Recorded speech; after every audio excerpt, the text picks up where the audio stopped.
Ölberg. Eine schöne Gegend.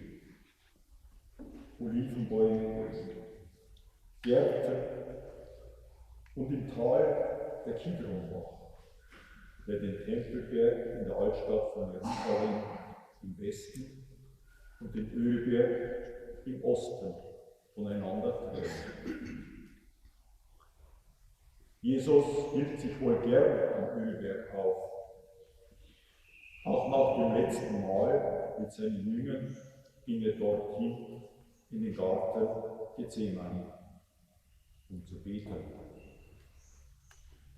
Jesus hat Gethsemane gewählt, um von seinen Jüngern Abschied zu nehmen.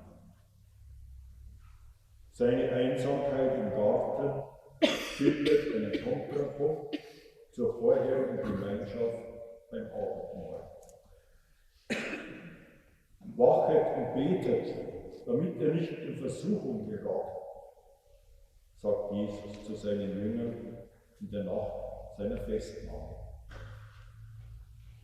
Er selbst hat in seinen Vater im Himmel geschrien und gebetet, dass er den Kelch des Leidens, des Todes nicht trinken müsse.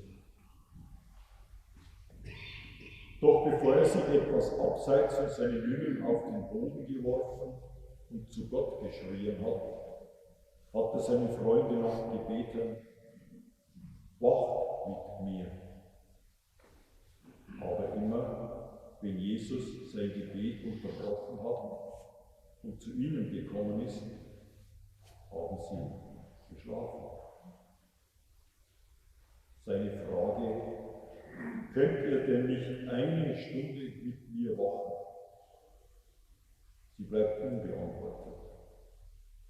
Der Geist ist willig, aber das Fleisch ist schwach. Und da kommt Jesus uns plötzlich ganz nahe, in seinem Ringen in Gethsemane. Er leidet für uns. Er leidet mit uns.